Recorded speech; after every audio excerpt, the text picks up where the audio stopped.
अल्लाह जी, स्वागत है। एक नहीं दो नहीं कई के शो करके आज आ रहे हैं। आप क्या कहना चाहेंगे? शादी करोगे, ये वो, खतरों के खिलाड़ी, क्या कहना चाहेंगे? सर कहना की है जी बस क्योंकि शो है इस करके करने भी ज़रूरी है। एज एन एक्टर थोड़े लिए काम करना बहुत ज़रूरी है। खतरों के खिलाड़ी एक बहुत ही एडवेंचरस बहुत ही थ्रिलिंग शो है ਜਿਹੜਾ हर आर्टिस्ट का सपना ਹੁੰਦਾ ਇਹੋ ਜਿਹੇ ਸ਼ੋ ਕਰਨ ਦਾ। ਐਂਡ ਜੇ ਤੁਹਾਨੂੰ ਉਹਦੇ ਨਾਲ सेम चैनल ਤੇ एक होर रियलिटी शो मिल जाए तो सोने ते सुहागा है जी। एंड मुझसे शादी करोगे बड़ा एंटरटेनिंग शो सी मेरे लिए। एंड मैं जो सोच के गया सी घर के अंदर कि शहनाज नूं चंगी तरह जानूंगा ਹੁਣ ਉਹਦੇ ਨਾਲ एक अच्छा बॉन्ड कनेक्ट करूंगा वो मैं करके बाहर आया जी। And I am very happy. एक तरह से 90% पंजाबी थे शो में। तो हाँ 90% नहीं सर, मुंडे जिन्ने भी सारे पंजाबी सीगे जी। पंजाबी थे जी। ਸਾਨੂੰ ਤਾਂ ਲੱਗ ਰਿਹਾ ਸੀ ਅਸੀਂ पीटीसी वास्ते शो बना रहे हैं, कलर्स वास्ते नहीं बना रहे। इन्नी पंजाबी बोलते सी घर के अंदर। तो ये आप ही बताना चाहें किस तरह का शो था? लोगों को ताकि शादी करेंगे, कोई क्या है क्या था, किस तरह का कॉन्सेप्ट था ये? सर ये कॉन्सेप्ट यही था कि शहनाज जी है कॉन्सेप्ट इसी शहनाज घर के अंदर जाएगी, पारस जाएगा, घर के अंदर 5 मुंडे 5 कुड़ियाँ जाएंगे, उन्होंने अपना अपना कनैक्ट लभना है। और अगर थोड़ा वो कनैक्ट बन पाता है जोड़ा कि ਵਿਆਹ ਕਰਨ ਲਈ ਜ਼ਰੂਰੀ ਹੁੰਦਾ ਤੇ ਵੈਲ ਐਂਡ ਗੁੱਡ ਹੈ, ਨਹੀਂ ਤਾਂ ਕਿਸੇ ਵੀ ਤਰੀਕੇ ਦਾ ਕਨੈਕਟ ਬਣਾਓ। ਇਹ ਸ਼ੋਅ ਸੀਗਾ ਬਟ ਅਨਫੋਰਚੂਨੇਟਲੀ ਕੋਰੋਨਾ ਵਾਇਰਸ ਔਰ ਇਹ ਸਭ ਚੀਜ਼ਾਂ ਜੋ ਹੋ ਰਹੀਆਂ ਦੇ ਕਰਕੇ ਸ਼ੂਟਿੰਗਸ ਬੰਦ ਹੋ ਗਈ। ਸ਼ੋਅ ਨੂੰ 1 ਮਹੀਨੇ ਦੇ ਵਿੱਚ ਹੀ ਰੈਪ ਅਪ ਕਰਨਾ ਕਿਉਂਕਿ ਸਾਰੀਆਂ ਸ਼ੂਟਿੰਗਸ ਬੰਦ ਨੇ, ਕੋਈ ਵੀ ਸ਼ੂਟ ਹੋ ਨਹੀਂ ਪਾ ਰਹੀ। ਬਟ ਸ਼ੋਅ ਦਾ ਫਾਰਮੈਟ ਇਹੀ ਸੀਗਾ ਕਿ ਜਾਓ ਆਪਣੀ ਰਿਲੇਸ਼ਨਸ਼ਿਪ ਬਣਾਓ, ਆਪਣਾ ਬੌਂਡ ਬਣਾਓ, ਕਨੈਕਟ ਬਣਾਓ। ਵਿਆਹ ਵਾਲਾ ਡੈਫੀਨਿਟਲੀ ਨਹੀਂ ਬਣਾ ਪਾਏ ਸ਼ਹਨਾਜ਼ ਨਾਲ, ਲੇਕਿਨ ਐਸਾ ਕਨੈਕਟ ਬਣਾ ਪਾਏ ਕਿ ਉਹਦੇ ਵਿਆਹ ਤੇ ਜ਼ਰੂਰ ਇਨਵਾਈਟ ਕੀਤੇ ਜਾਵਾਂਗੇ, ਉਹਦੇ ਵਿਆਹ ਤੇ ਜਾ ਕੇ ਭੰਗੜਾ ਜ਼ਰੂਰ ਪਾਵਾਂਗੇ। एंड बहुत चंगी कुड़ी है, बहुत ईमानदार है, बड़ी ऑनेस्ट है, बहुत ही बहादुर है, चंगे नूं चंगा माड़े नूं माड़ा कहण दी हिम्मत रखती है। और इसे करके शहनाज दी और मेरी जिहड़ा बॉन्ड जिहड़ी दोस्ती बनी है बहुत ही मजबूत बनी है। आपको कोई पसंद आई लड़की वापस? किस लिए? कोई भी कुड़ियाँ बहुत अच्छी सी घर के अंदर। मेरी अंकिता दे नाल बहुत सोहनी दोस्ती हुई है जी, बहुत चंगी कुड़ी है। और बड़ा मेरा ध्यान रखिया उन्हें घर, जो मैं बीमार सीगा, जो बीमार सी मैं उसका ध्यान रखिया। बड़ी अच्छी बॉन्डिंग, बड़ा अच्छा मेरे नाल एक कनैक्ट बनया है। और हिना भी मेरी दोस्त बनी घर के अंदर, चंगे लोग सीगे। बट हाँ अंकिता दे नाल एक मेरी थोड़ी स्पैशल दोस्ती हुई है घर के अंदर। खतरों के खिलाड़ी जो है काफी डेयरिंग वाला शो था और वो आपने किया जी। तो लोगों को पता नहीं था कॉमेडी करने वाला, चोटी रखने वाला एक सीधा साधा सिंपल इंसान कि ये सब कर पाएगा। सारे सिंपल ने जिन्ने भी गए ने ਉਹਦੇ ਵਿੱਚ कोई 4 ਲੱਤਾਂ ਵਾਲਾ ਜਾਂ 6 ਬਾਹਾਂ ਵਾਲਾ ਨਹੀਂ ਹੈਗਾ ਜੀ, ਸਾਰੇ ਹਿਊਮਨ ਹੀ ਨੇ। और कैसे मिली आपको अपॉर्चुनिटी? कैसे आप तैयार हुए? ਮੈਨੂੰ ਕਲਰਸ ਨੇ, ਮੈਂ ਕਲਰਸ ਦੇ ਨਾਲ ਪਹਿਲਾਂ ਵੀ ਬਹੁਤ ਕੰਮ ਕੀਤਾ ਜੀ। ਐਂਡ ਲਾਸਟ ਈਅਰ ਖਤਰੋਂ ਕੇ ਖਿਲਾੜੀ ਜਿਹਦੇ ਵਿੱਚ ਭਾਰਤੀ ਹਰਸ਼ ਸੀਗੇ ਉਹ ਸਾਈਨ ਕੀਤਾ ਸੀ ਮੈਂ। ਬਟ ਕਿਉਂਕਿ ਉਹਦੇ ਡੇਟਸ ਥੋੜੇ ਪੁਸ਼ ਹੋ ਗਏ ਸੀ और उन्नी देर ਦੇ मैं ऑलरेडी कुछ और काम कर रहे थे, इस करके मैं जा नहीं पाया। सो इस साल मैं जाना ही सी। कोई होर शो साइन किया सी मैं इस साल, बट मैं खतरों ही करना सी। उस शो दी डेटा पुश हो गई, क्लैश हो गया, तो मैं वो शो छड़ के खतरों किया। मेरा मन सी, मैं बचपन तो ही खतरों इंटरनेशनल फॉर्मेट है, फियर फैक्टर आंदा सी वड्डे चैनल से, इंटरनेट चैनल से देखता सी और मन सी ये शो करन दा। चैनल ने जो कहा कि करूँगे, मैं खुले हत्थां नाल कहा, मैं कहा जी बिल्कुल करांगे। क्योंकि मन सीगा सर ये चीज़ां जिंदगी पैसे दे के भी करन नूं नहीं मिलदियां, तुहानूं पैसे लैके करन नूं मिल रही ने। एंड सेफ्टी थोड़ी पूरी का ध्यान रखा जाता है और बड़ा मज़ा है। कोई अमिताभ वाला डायलॉग, खतरों से खेलने का शौक है? खतरों से खेलने का शौक नहीं है, बट खतरों के खिलाड़ी करने का शौक ज़रूर था और वो शौक जब मैं पूरा किया एंड मैं दोबारा मैंने कभी मौका मिला मैं फिर जाऊँगा जी। सबसे खतरनाक क्या टास्क था? देखिए हुण तक तो लोगों को यही लगता कि जिहदे च मेरी लत्त सड़ गई सी वो बड़ा डेंजरस सी। बट मैं दसना चाह रहा कि पानी के स्टंट मेरे लिए बहुत खतरनाक सी क्योंकि मैंने तैरना नहीं आता। जिहड़े बंदे नूं तैरना नहीं आता वो पानी अंदर जाके स्टंट करेगा किदां, वो एक बहुत वड्डा डर हुंदा। स्टंट सारे ही खतरनाक सी, कोई भी स्टंट ईजी नहीं सीगा। देखण दे विच कोई स्टंट ईजी लगदा, कोई ज़्यादा डिफिकल्ट लगदा, बट स्टंट सारे ही मुश्किल सीगे। एंड एक स्टंट जिहदे विच मैं वो झंडा लाउणा सीगा उपर प्लेटफॉर्म ते, जो पहाड़ ते टंग दित्ता सी मैनूं छाल मार के लाया, जिहदे सामने लगता सी कि इहदे कोल होना नहीं। वो स्टंट बहुत औखा सी। फिर अगे अगे स्टंट्स आ रहे हैं जिहड़े होर औखे आ रहे हैं, फायर वाले स्टंट्स ने, पानी के अंदर वाले स्टंट्स ने, चलते ट्रक तो दूसरे ट्रकों से छाला मार के चीज़ां करनियां। सारे स्टंट्स जिहड़े ने थोड़े निक्के वीर ने बड़ी मेहनत नाल कीते ने। एंड किहड़ा सब तो मुश्किल सी मैं हुण नहीं दस सकदा क्योंकि वो स्टंट्स हले आने आए नहीं है।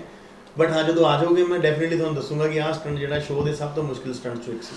बल्ला ये जो स्टंट है ये खेतों में किए जाते हैं, गांव में किए जाते हैं, एक डेयरिंग होती है बहुत अलग होती है जी। तो क्या कहना चाहेंगे? ये सब चीज़ें मतलब कोई सिखाया नहीं जाता, खुद आपने कहा कोई ट्रेनिंग ले ली किसी से जी, क्या कहना चाहेंगे? सर आपको बताया जाता है एक स्टंट को करने से पहले, मैं फिर हिंदी जो है ਸਟੰਟ ਕਰਨ ਤੋਂ ਪਹਿਲਾਂ ਜਿਹੜੀ ਉੱਥੇ ਦੀ ਸੇਫਟੀ ਟੀਮ ਹੈ, ਜਿਹੜੀ ਸਟੰਟ ਟੀਮ ਹੈ, ਹਾਲੀਵੁੱਡ ਦੀ ਟੀਮ ਹੈ, ਉਹ ਸੇਫਟੀ ਦੀਆਂ 3-3 4-4 ਲੇਅਰ ਤੁਹਾਡੇ ਵਾਸਤੇ ਮੇਨਟੇਨ ਕਰ ਕਰਦੇ ਕਿ ਇੰਜਰੀ ਨਾ ਹੋ ਜਾਏ।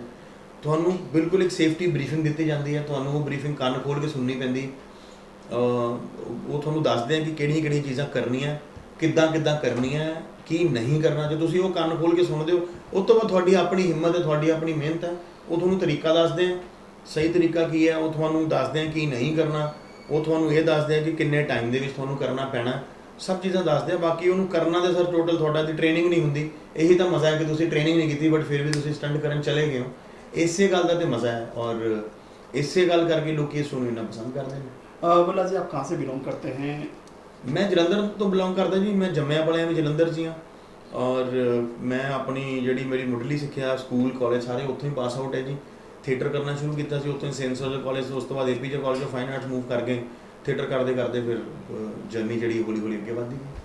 मुंबई कब आना हुआ और कैसे, पहला प्रोजेक्ट क्या था जिसने बलराज को एक बलराज स्टार बनाया? स्टार तो मेरे को अभी भी नहीं लगता मैं बना, बट हाँ थोड़ा नाम लोग जानने लग गए। कब हुआ आपको लगा कि मेरा बलराज को लोग पहचानने लगे, लोग सेल्फी लेने लगे? वो कौन सा वाकया था? देखिए ਸੈਲਫੀ ਤਾਂ ਲੋਕੀ ਜਦੋਂ ਅਸੀਂ ਪੰਜਾਬ 'ਚ ਕੰਮ ਕਰਦੇ ਸੀ ਉਦੋਂ ਵੀ ਲੈਂਦੇ ਸੀ, ਰਾਈਟ। ਉਹ ਗਿਣਤੀ ਵੱਧਦੀ ਘਟਦੀ ਰਹਿੰਦੀ ਹੈ।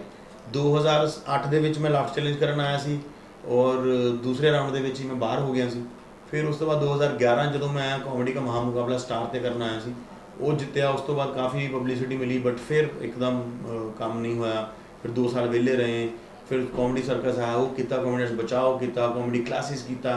ਬਟ ਆਈ ਥਿੰਕ ਕਾਮੇਡੀ ਦੰਗਲ ਜਦੋਂ ਮੈਂ 2017 'ਚ ਕੀਤਾ ਔਰ ਉਸ ਤੋਂ ਬਾਅਦ ਮੈਂ ਐਂਟਰਟੇਨਮੈਂਟ ਕੀ ਰਾਤ ਕਲਰਸ 'ਚ ਕੀਤਾ, ਆਈ ਥਿੰਕ ਉਹ ਲਾਈਫ ਚੇਂਜਿੰਗ ਸ਼ੋਅ ਨੇ ਮੇਰੇ ਲਈ, ਜਿਨ੍ਹਾਂ ਨੇ ਆਡੀਅנס ਨੂੰ ਦੱਸਿਆ ਇਸ ਬੰਦੇ 'ਚ ਕਿੰਨਾ ਕੈਲੀਬਰ ਹੈ। ਐਂਡ ਉਸ ਤੋਂ ਬਾਅਦ ਹੀ ਫਿਰ ਇਹ ਸਭ ਚੀਜ਼ਾਂ ਹੋਈਆਂ। ਸਰਕਸ ਪਾਰਟ 2, ਖਤਰੇ ਮੇਂ ਖਿਲਾੜੀ, ਮੁਝਸੇ ਸ਼ਾਦੀ ਕਰੋਗੇ, ਬਿਗ ਬੌਸ ਦੇ ਵਿੱਚ ਵੀ ਮੈਂ 4-5 ਵਾਰੀ ਜਦੋਂ ਗਿਆ, ਘਰ ਦੇ ਅੰਦਰ ਵੀ ਗਿਆ ਜਾਂ ਆਪਣੀ ਸ਼ੋਅ ਦੀ ਪ੍ਰਮੋਸ਼ਨਸ ਲਈ ਵੀ ਗਿਆ। ਉਹ ਇਸੇ ਕਰਕੇ ਆਈ ਥਿੰਕ ਐਂਟਰਟੇਨਮੈਂਟ ਕੀ ਰਾਤ ਵਾਸ ਅ ਟਰਨਿੰਗ ਪੁਆਇੰਟ ਆਡੀਅנס ਵੱਲੋਂ, ਬਟ ਮੇਰੇ ਲਈ ਕਾਮੇਡੀ ਦੰਗਲ ਜਿਹਨੇ ਮੈਨੂੰ ਕੌਨਫੀਡੈਂਸ ਦਿੱਤਾ ਕਿ ਮੈਂ ਮੇਰੇ 'ਚ ਕੁਝ ਹੈ ਔਰ मैं ये सब कर सकता हूँ। आपका कोई गॉड फादर नहीं है, खुद ही स्ट्रगल करना है, कोई स्ट्रगल की लाइनें क्या हैं आप शेयर करना चाहेंगे कभी? क्योंकि आपने बताया वापस भी चला गया मैं। नहीं, मैं वापस नहीं गया। 2011 'ਚ ਇੱਕ ਵਾਰ ਜਦੋਂ ਸ਼ਿਫਟ ਕੀਤਾ ਮੈਂ फिर भी वापस स्ट्रगल की लाइनें क्या हैं? ਸਰ ਸਾਰਿਆਂ ਲਈ ਆਪਣੀਆਂ ਜੀ। ਆਪਣੇ ਤੇ ਭਰੋਸਾ ਰੱਖੋ। ਸਭ ਤੋਂ ਪਹਿਲਾਂ ਤਾਂ ਮੇਕ ਸ਼ੋਰ ਕਰੋ ਤੁਸੀਂ ਰਾਈਟ ਫੀਲਡ 'ਚ ਸਟਰਗਲ ਕਰਦੇ ਹੋ। ਕਿਸੇ ਦੀ ਚੁੱਕ ਦੇ ਵਿੱਚ ਆ ਕੇ ਇਸ ਫੀਲਡ 'ਚ ਨਾ ਜਾਓ ਕਿ ਤੂੰ ਬਹੁਤ ਸੋਹਣਾ ਆ, ਤੂੰ ਇਹ ਕੰਮ ਕਰ ਲੈਣਾ। ਆਪਣੇ ਆਪ ਨੂੰ ਐਨਾਲਾਈਜ਼ ਕਰੋ ਕਿ ਤੁਸੀਂ ਸੱਚੀ ਹੋ ਜਿਹੜੇ ਕੰਮ ਨੂੰ ਕਰਨ ਲਈ ਨਿਕਲੇ ਕਰੋ, ਤੁਸੀਂ ਉਹ ਕੰਮ ਦਿਲੋਂ ਕਰਨਾ ਚਾਹੁੰਦੇ ਹੋ ਔਰ ਤੁਸੀਂ ਕੀ ਰਾਈਟ ਹੋ ਇਸ ਕੰਮ ਲਈ। ਬਾਕੀ ਗॉड ਫਾਦਰ ਦੀ ਗੱਲ ਕਰੀਏ, ਗॉड ਫਾਦਰ ਤਾਂ ਨਹੀਂ ਲੇਕਿਨ ਵੱਡੇ ਭਰਾ ਮਿਲੇ ਨੇ ਮੈਨੂੰ। कौन है जिसने आपको? ਰਾਜੀਵ ਠਾਕੁਰ ਭਾਜੀ ਨੇ, ਉਹਨਾਂ ਨੇ ਮੈਨੂੰ ਬਹੁਤ ਸਪੋਰਟ ਕੀਤਾ ਔਰ कोई वाकया शेयर करेंगे? ਵਾਕਿਆ ਸਰ ਬਹੁਤ ਨੇ, ਇੱਕ ਕੋਈ ਨਹੀਂ ਹੈਗਾ, ਇੱਕ ਬਹੁਤ ਵਾਕਿਆ ਨੇ। ਮੈਨੂੰ ਉਹਨਾਂ ਨੇ ਹਰ ਜਗ੍ਹਾ ਸਪੋਰਟ ਕੀਤਾ, ਚਾਹੇ ਮੈਨੂੰ ਪੈਸੇ ਦੀ ਲੋੜ ਹੋਵੇ, ਕਦੀ ਮੰਗਣਾ ਨਹੀਂ ਪਿਆ। कभी हुआ ऐसे कि कुछ प्रॉब्लम आ गई हो और आपने सोचा चलो यार वापस गांव लौट जाते हैं? ਇਹ ਤਾਂ ਖੈਰ ਕਦੇ ਵੀ ਨਹੀਂ ਹੋਇਆ ਕਿ ਪ੍ਰੋਬਲਮ ਆ ਗਈ ਹੋ। ਮੈਂ ਵਾਪਸ ਜਾਣ ਦਾ ਸੋਚ ਕੇ ਹੀ ਨਹੀਂ ਸੀ ਆਇਆ, ਲੇਕਿਨ ਹਾਂ ਦਿੱਕਤ ਆਉਂਦੀ ਸੀ। ਕੰਮ ਨਹੀਂ ਸੀਗਾ, ਘਰ ਦੇ ਕਿਰਾਏ ਦੇਣੇ, ਆਪਣੇ ਖਰਚੇ ਕੱਢਣੇ। ਠਾਕੁਰ ਭਾਈ ਦੇ ਆਪਣੇ ਇਵੈਂਟਸ ਹੁੰਦੇ ਸੀ, ਉਹ ਮੈਨੂੰ ਆਪਣੇ ਨਾਲ ਲੈ ਜਾਂਦੇ ਸੀ ਵੀ ਚੱਲ ਮੇਰਾ ਫਲਾਣੇ ਬੈਂਕ ਦਾ ਇਵੈਂਟ ਆ ਜਾ, ਬਹਿ ਕੇ ਕੰਟੈਂਟ ਬਣਾਉਂਦੇ ਆ। ਤੇ ਕਦੀ 10,000 ਦਿੱਤਾ, 15,000 ਦਿੱਤਾ, 20,000 ਦਿੱਤਾ, ਉਹਨਾਂ ਪੈਸੇ ਨਾਲ ਘਰ ਚੱਲਦਾ ਰਿਹਾ। ਕਾਮੇਡੀ ਸਰਕਸ ਜਦੋਂ ਕਰਨਾ ਸੀ ਉਦੋਂ ਵੀ ਉਹਨਾਂ ਨੇ ਮੈਨੂੰ ਬਹੁਤ ਪੁਸ਼ ਕੀਤਾ। ਅੰਬਰਦੀਪ ਸਿੰਘ ਭਾਜੀ ਰਾਈਟਰ ਨੇ, ਸਾਰਾ ਪੰਜਾਬ ਉਹਨਾਂ ਨੂੰ ਜਾਣਦਾ ਹੈ ਹਨਾ। ਭਾਜੀ ਨੇ ਮੈਨੂੰ ਆਡੀਸ਼ਨਸ ਵਾਸਤੇ ਬੁਲਾਇਆ ਸੀ ਕਿ ਜਾ ਆਡੀਸ਼ਨ ਚੱਲਦੇ ਪਏ, ਦੇ ਕੇ ਆ ਤੂੰ ਕਿਉਂ ਨਹੀਂ ਜਾ ਰਿਹਾ। ਤੋ ਇਹਨਾਂ ਲੋਕਾਂ ਦਾ ਮੇਰੀ ਲਾਈਫ 'ਚ ਠਾਕੁਰ ਭਾਈ ਦਾ ਸਪੈਸ਼ਲੀ ਬੜਾ ਵੱਡਾ ਹੱਥ ਰਿਹਾ। ਕਪਿਲ ਭਾਜੀ ਨੇ ਬਹੁਤ ਪ੍ਰਮੋਟ ਕੀਤਾ ਕਿ ਤੂੰ ਵਧੀਆ ਕਰਦਾ। ਮੈਨੂੰ ਯਾਦ ਹੈ ਮੈਂ ਇੱਕ ਸ਼ੋਅ ਕਰਦਾ ਵੈਸੇ ਲਾਫਟਰ ਕੇ ਫਟਕੇ ਸਟਾਰ 1 ਚੈਨਲ ਹੁੰਦਾ ਸੀ, ਉਦੋਂ ਮੈਨੂੰ ਭਾਈ ਨੇ ਕਿਹਾ ਸੀ ਕਿ ਅਗਰ ਤੂੰ ਆਪਣੀ ਬੋਡੀ ਲੈਂਗੁਏਜ ਤੇ ਮਿਹਨਤ ਕਰੇ ਤੂੰ ਹਿੰਦੁਸਤਾਨ ਦੇ ਪਹਿਲੇ ਟੌਪ 5-6 ਸਟੈਂਡ-ਅਪ ਕਮੇਡੀਅਨ ਦੇ ਵਿੱਚ ਆ ਸਕਦਾ ਬਲਰਾਜ। ਉਹ ਲਾਈਨਾਂ ਨੇ ਮੈਨੂੰ ਬਹੁਤ ਹੈਲਪ ਕੀਤਾ ਐਂਡ ਸਾਡੇ ਡਾਇਰੈਕਟਰ ਨਿਕੁਲ ਸਿੰਘ ਦੇਸਾਈ ਨੇ ਮੈਨੂੰ ਬਹੁਤ ਸਪੋਰਟ ਕੀਤੀ। ਜੇ ਮੈਂ ਨਾਮ ਲੈਣ ਜਾਵਾਂ ਤਾਂ ਬਹੁਤ ਲੰਬੀ ਲਿਸਟ ਹੈ, ਜਿਨ੍ਹਾਂ ਤੇ ਨਹੀਂ ਲਊਂਗਾ ਉਹ ਗੁੱਸਾ ਕਰ ਜੂਗੇ, ਬਟ ਆਈ ਥਿੰਕ ਠਾਕੁਰ ਭਾਜੀ ਨੇ ਮੈਨੂੰ ਬਹੁਤ ਸਪੋਰਟ ਕੀਤਾ ਹੈ, ਮੈਂਟਲੀ, ਇਮੋਸ਼ਨਲੀ, मनी वाइज, काम वाइज बड़ा सपोर्ट किया उन्होंने। अपना आइडियल किसको मानते हैं आप, जिसको देख कर ऐसा बनना है? कोई चीज़ बचपन से देख कर का आइडियल है ये यार? मैं कभी किसी वर्गा बनने बारे सोचा नहीं जी। अपनी लाइफ दे विच मैं यही सोचा कि कुछ कर लईए, मतलब कभी किसी वर्गा नहीं बनने का सोचा कि मैं ये वर्गा बनना है, वो वर्गा बनना। मैनू बहुत लोग कहते कि तू कमेडियन है, तू लोगों के काम नहीं वहिंदा, तू राइटर है, तू पढ़ता नहीं है।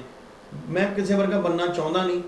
मैनू लोग किसी नाल कंपेयर करन वो गल वक्री है, लोगों की मुहब्बत है ना, बट मैं इदा कोई मैनू ये राजू श्रीवास्तव जिन्हां नाल मैं काम किया, जो उन्होंने मैं देखता सी वो इन्ना हसाउंदे सी कि ਅਸੀਂ ਇਕੱਠੇ ਇੱਕ ਸ਼ੋਅ ਕੀਤਾ ਹੋਇਆ ਸਟਾਰ ਦਾ ਕਿ ਹਾਸੇ ਦੀ ਆਵਾਜ਼ ਬੰਦ ਹੋ ਜਾਂਦੀ ਸੀ ਬਟ ਬੰਦਾ ਹੱਸਦਾ ਰਹਿੰਦਾ ਸੀ। ਮੈਨੂੰ ਲੱਗਦਾ ਸੀ ਜ਼ਿੰਦਗੀ 'ਚ ਕਾਸ਼ ਮੈਂ ਵੀ ਲੋਕਾਂ ਨੂੰ ਇੰਨਾ ਹਸਾ ਪਾਵਾਂ।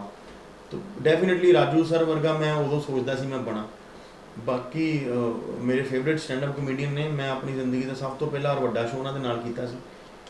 ਬਾਕੀ ਸਰ ਸਾਰੇ ਆਪਣੇ ਆਪਣੇ ਫਨ 'ਚ ਕਮਾਲ ਨੇ, ਚਾਹੇ ਭਾਰਤੀ ਹੋਵੇ, ਕਪਿਲ ਭਾਜੀ ਹੋਵੇ, ਠਾਕੁਰ ਭਾਜੀ ਹੋਣ, ਕ੍ਰਿਸ਼ਨਾ ਗਰੋਵਰ ਪੰਜਾਬੀਆਂ ਨੇ ਫਟੇ ਚੱਕੇ ਨੇ ਕਾਮੇਡੀ ਪੰਜਾਬੀਆਂ में। ਨੇ। ਹਾਂਜੀ, ਹਸਮੁਖ ਸੁਭਾਅ ਦੇ ਹੈਗੇ ਜੀ। ਅਸੀਂ ਔਖੇ ਵੇਲੇ 'ਚ ਵੀ ਹੱਸਦੇ ਰਹਿੰਦੇ ਆ। ਸਾਨੂੰ ਸਾਡੇ ਗੁਰੂਆਂ ਨੇ, ਸਾਡੇ ਕਲਚਰ ਨੇ ਹੀ ਸਿਖਾਇਆ ਕਿ ਹਮੇਸ਼ਾ ਖੁਸ਼ ਰਹੋ, ਜ਼ਿੰਦਾ ਦਿਲ ਰਹੋ। ਤੇ ਉਹੀ ਅਸੀਂ ਅੱਗੇ ਮੈਸੇਜ ਕਨਵੇ कर रहे हैं सोसाइटी में। लोग कहा जाता है कि सिंगर जो है, अरे मैं कॉमेडियन हूँ, अभी एक्टिंग में भी आगे, हर काम में आगे। लोग कहते हैं नहीं सिंगर हूँ तो कॉमेडियन को भूल जाएंगे, कॉमेडियन सिंगर को भूल जाएंगे, आर्टिस्ट। इस बारे में क्या कहना चाहेंगे? मतलब एक ही चीज़ें अपनाते हो आप, तो हर चीज़ में कदम रख रहे हैं। आर्टिस्ट है ਉਹਨੂੰ ਸਾਰੇ ਕੰਮ ਕਰਨੇ ਚਾਹੀਦੇ ਆ ਜੀ। ਸਾਰਿਆਂ ਦਾ ਆਪਣਾ ਕੰਫਰਟ ਲੈਵਲ ਹੈ।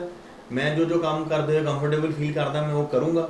ਮੈਂ ਕਦੇ ਇਹ ਨਹੀਂ ਸੋਚਿਆ ਕਿ ਮੈਂ ਕਮੇਡੀਅਨ ਆ ਤਾਂ ਮੈਂ ਐਕਟਿੰਗ ਨਹੀਂ ਕਰੂੰਗਾ ਜਾਂ ਮੈਂ ਸਟੰਟ ਵਾਲੇ ਸ਼ੋਅ ਨਹੀਂ ਕਰੂੰਗਾ। ਮੈਨੂੰ ਜਿਹੜਾ ਕੰਮ ਚੰਗਾ ਲੱਗੂਗਾ ਮੈਂ ਉਹ ਕਰੂੰਗਾ। ਜਿਹੜਾ ਕੰਮ ਕਰਕੇ ਮੈਨੂੰ ਖੁਸ਼ੀ ਮਿਲੇਗੀ ਉਹ ਮੈਂ ਕਰੂੰਗਾ। ਔਰ ਮੈਂ ਫੋਰਚੂਨੇਟ ਹਾਂ, ਮੈਂ ਬਲੈਸਡ ਹਾਂ ਕਿ ਮੈਨੂੰ ਅਲੱਗ-ਅਲੱਗ ਜਨਰ ਦਾ ਕੰਮ ਕਰਨ ਨੂੰ ਮਿਲ ਰਿਹਾ। ਔਰ ਹੋਰ ਕੀ ਚਾਹੀਦਾ ਹੁੰਦਾ ਸਰ? कुछ गाने का शौक रखते हैं आप? ਨਾ ਜੀ ਨਾ, ਸਵਾਲ ਹੀ ਪੈਦਾ ਨਹੀਂ ਹੁੰਦਾ। ਇਹ ਤੁਹਾਡੀ ਮੇਰੀ ਆਖਰੀ ਇੰਟਰਵਿਊ होनी ਜੇ मैं गाना गाता। ज़्यादातर क्या कहना चाहेंगे कोरोना वायरस के बारे में, जो आपके हाथ में शीशी है, दिखाना चाहेंगे जी? ये मैं क्या मैसेज देना चाहेंगे पब्लिक को? सैनिटाइजर रखा होया जी। पूरे हिंदुस्तान ਨੂੰ ਸਪੈਸ਼ਲੀ ਪੰਜਾਬ ਦੇ ਲੋਕਾਂ ਨੂੰ, ਅਸੀਂ ਬਹੁਤ ਬਹਾਦਰ ਹਾਂ, ਅਸੀਂ ਬਹੁਤ ਡੇਰਿੰਗ ਆ, ਬੜੇ ਸਟਰੋਂਗ ਆ। ਲੇਕਿਨ ਫਿਲਹਾਲ ਜਿਹੜੀ ਕੰਡੀਸ਼ਨ ਆ ਉਹ ਠੀਕ ਨਹੀਂ ਹੈਗੀ ਮੁਲਕ ਦੀ। ਬਹੁਤ ਬੁਰਾ ਵਾਇਰਸ, ਡੈਡਲੀ ਵਾਇਰਸ ਫੈਲਿਆ। ਪਲੀਜ਼ ਆਪਣਾ ਧਿਆਨ ਰੱਖੋ। ਗਵਰਨਮੈਂਟ ਜੋ ਕਹਿੰਦੀ ਹੈ ਪਲੀਜ਼ ਉਹਨੂੰ ਸੀਰੀਅਸਲੀ ਲਓ, ਸੀਰੀਅਸਲੀ ਸੁਣੋ, ਇਗਨੋਰ ਨਾ ਕਰੋ। ਤੁਹਾਡੀ ਸੇਫਟੀ ਤੁਹਾਡੇ ਹੱਥ ਦੇ ਵਿੱਚ ਹੈ। ਔਰ ਆਪਣੇ ਆਸ-ਪਾਸ ਦੇ ਲੋਕਾਂ ਦਾ ਧਿਆਨ ਰੱਖੋ। ਘਰੋਂ ਘੱਟ ਨਿਕਲੋ, ਸੈਨੀਟਾਈਜ਼ ਕਰੋ। ਜੋ ਗਵਰਨਮੈਂਟ ਨੇ ਤੁਹਾਨੂੰ ਕਰਨ ਨੂੰ ਕਿਹਾ ਉਹ ਪਲੀਜ਼ ਕਰੋ। ਗਵਰਨਮੈਂਟ ਫਿਲਹਾਲ ਸਾਡੀ ਸਿਹਤ ਵਾਸਤੇ ਵਰਿਡ ਹੈ। ਕਿਸੇ ਪਾਰਟੀ ਦੀ ਗਵਰਨਮੈਂਟ ਨਹੀਂ ਹੈਗੀ ਉਹ ਸਟੇਟ ਦੀ ਗਵਰਨਮੈਂਟ ਹੈ, ਉਹ ਲੋਕਾਂ ਦੀ ਸਰਕਾਰ ਹੈ, ਲੋਕਾਂ ਦਾ ਭਲਾ ਚਾਹੁੰਦੀ ਆ। ਪਲੀਜ਼ ਗਵਰਨਮੈਂਟ ਜੋ ਕਹਿ ਰਹੀ ਹੈ ਉਹ ਫੋਲੋ ਕਰੋ। ਆਪਣਾ ਧਿਆਨ ਰੱਖੋ। ਤੁਹਾਡੀ ਲਾਈਫ ਜਿਹੜੀ ਹੈ ਬਹੁਤ ਇੰਪੋਰਟੈਂਟ ਹੈ। ਲਾਈਫ ਦੇ ਵਿੱਚ ਕੋਈ ਰੀਟੇਕ ਨਹੀਂ ਹੁੰਦਾ। ਕੋਈ ਵੀ ਐਸੀ ਗਲਤੀ ਨਾ ਕਰਨਾ कि वो जानलेवा साबित हो। प्लीज़ अपना ध्यान रखो। तुसी किसी वास्ते बहुत ज़रूरी है। बन्ना जी, आप जो है कॉमेडी से लेके कीड़े मकोड़े से लेके छत से कूदने से लेके, शायद वो स्टंट आपका काफी पसंद आया लोगों, आपने क्लियर कर दिया था ऊपर जाके वो झंडा जो पकड़ना था जी। तो ये सब कैसे मैनेज करते हैं? मतलब हो जाता है सर। कोई वाकया शेयर करेंगे? कोई ऐसा वाकया शेयर करेंगे जो आपको रियल में ऊपर गए हैं और फिर डर लगा हो कि मेरा डर दिखा है लोगों को टीवी पे। मैं आधा घंटा ऊपर लटका रहा, नीचे लोग अंताक्षरी खेल रहे थे, वहाँ पानी मांग रहा था, बोले डिनर में बता दे क्या क्या खाना है। ये सब बोला रोहित सर ने और गालियाँ बहुत निकाली हैं मैंने वहाँ पे। डरता है आदमी। अरे आप किसी को पहाड़ पे टांग दोगे, ऐसे ही बोलोगे जाओ झंडे निकालो, छलांगे लगाओ, मजाक थोड़ी। और डर सबको लगता है, गला सबका सूखता है, डर के आगे जीते हैं। वही माउंटेन ड्यू हमारा स्पॉन्सर था शो का। मुझे कोई भी स्टंट ऐसा याद नहीं है जिसमें मेरी ना फटी हो। पहले 2 स्टंट में मेरे को डर नहीं लगा और मैं दोनों स्टंट हार गया। वो जो गैस करने वाला स्टंट था, मुंह पे छिपकलियाँ और ये पकड़े थे। मैं नाम के साथ बहुत बुरा हूँ। मेरे मुंह पे छिपकलियाँ डाल दी थी और मुझे बताना था ये कौन सी चीज़ें, आंखें बंद थी मेरी। कॉकरोचेस डाल दिए थे। फिर वो जोंक होते हैं जो, वो डाल दिए थे जी। उसको पता नहीं क्या कहते हैं अंग्रेजी में, लीज, पता नहीं, गांव में जो कि बोलते हैं। हाँ लीज ही बोलते हैं। हाँ, वो खून चूसने वाली वो डाल दी थी। तो मैं नाम के साथ बहुत बुरा हूँ। मुझे चीज़ें पता होती हैं क्या, बट उनके नाम क्या मुझे नहीं पता। फिर हेलीकॉप्टर वाले स्टंट में मैं ऑलमोस्ट कंप्लीट कर लिया था। पहले रानी अगर नीचे नहीं गिरती, फिर मैं एक स्टेप सिर्फ दूर था खत्म करने से। उसके बाद मैं थोड़ा मॉरली डाउन हो गया। मुझे लगा था यार तू मतलब क्या करने आया यहाँ पे, इतनी दूर हिंदुस्तान से बल्गेरिया आया, तो करेगा नहीं तो कैसे चलेगा। बट तीसरा स्टंट जीता। फिर उसके बाद जल गया तो बहुत ही डिमोटिवेट हो गया कि यार मेरे साथ ये हो क्या रहा है। सब तो अच्छे से कर रहे हैं चीज़ें। जलने के बाद मधुमक्खियों ने काट लिया, पल्ले ही नहीं पड़ रहा था क्या हो रहा है। लेकिन वो जो आप स्टंट बता रहे हो हाइट वाला, जिसमें मैंने झंडा उतार दिया था, आई थिंक उस स्टंट ने जो है मेरा कॉन्फिडेंस वापस लेके आया। उसने मेरा माइंडसेट चेंज किया। सब जान गए थे कि कर नहीं पाएंगे आप, लेकिन आपने कर दिखाया। सबको लग रहा था नहीं हो पाएगा, इसको क्यों वापस लिया, ये नहीं कर पाएगा। बट कहीं ना कहीं मैं सीरियसली वो करना चाहता था। धर्मेश ने मेरी बहुत हेल्प की। धर्मेश भाई ने, वो नीचे से सबको बोले थे चुप कर जाओ, उसको फोकस करने दो। जब नीचे पिन ड्रॉप साइलेंस हुआ तो मैंने कब 5 झंडे निकाले मुझे भी पता नहीं चला। और उसके बाद मेरा कॉन्फिडेंस वापस आया है। और ऐसा नहीं कि आगे के स्टंट में मैं चीखा चिल्लाया नहीं, बाकायदा चीखना चिल्लाना रोना मम्मी को याद करना सब रहा है, लेकिन स्टंट्स पूरे करे हैं मैंने सारे।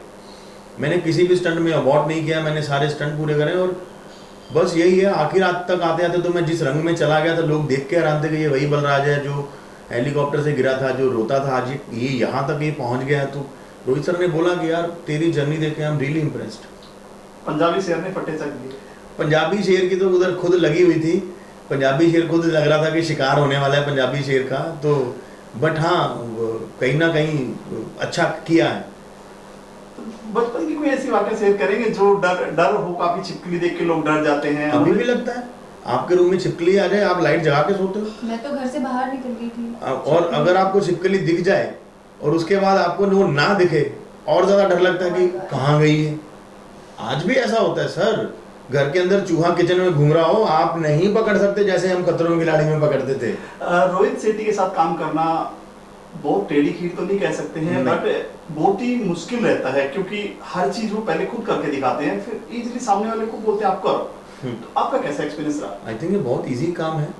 एक आदमी जो आपके साथ काम कर रहा है, सिर्फ लाइनें बोलने नहीं आया, वहाँ पे होस्टिंग करने नहीं आया, वो शो को ऑन करते हैं, वो आपको बताते हैं चीज़ें कैसे हो सकती हैं, इनमें ये होने लायक चीज़ें हैं, इसीलिए रखी गई हैं, क्योंकि इससे पहले इन चीज़ों को करके टेस्ट किया गया है।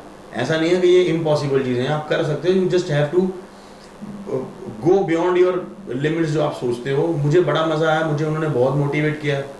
जब भी मैं आज भी उनसे मिलता हूँ तो ऑटोमेटिकली मेरा कंधा नीचे झुक जाता है ड्यू टू रिस्पेक्ट। वो गले लगा के मिलते हैं, ऐसा नहीं मैं उनका वो पाँव छूने के लिए बोलते हैं, गले लगाते हैं, लेकिन फिर भी एज ए रिस्पेक्ट मेरा कंधा झुक जाता है। वो हक करते हैं मुझे और बहुत मोहब्बत देते हैं। मेरे लिए बहुत अमेजिंग एक्सपीरियंस था। लाइफ टाइम में मैंने एक आदमी के साथ एक रिलेशन कमाया, और कभी भी फिर से मौका मिलेगा मैं फिर दोबारा करूँगा। अगली रोहित शेट्टी की फिल्म में पक्का है? फिल्म में हूँ नहीं हूँ, मुझे उस चीज़ का कोई लालच नहीं है, बट खतरों अगर दोबारा करने को बुलाएंगे तो मैं ज़रूर जाऊँगा। सबसे आखिरी सवाल, सबसे खतरनाक स्टंट कौन सा था जिसमें आप कहते हैं फट गई थी? कौन सा था जिसमें आपको बिल्कुल लगा यार कहाँ फंस गए, वापस भाग जाना चाहिए यहाँ से? पानी के सारे स्टंट्स।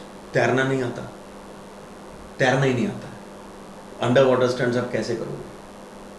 सारे पानी के स्टंट्स। लग रहा था कि ये तो मैं कर ही नहीं सकता ना, मुझे तैरना ही नहीं आता, मैं क्या करूँगा, मैं पानी के अंदर करूँगा क्या?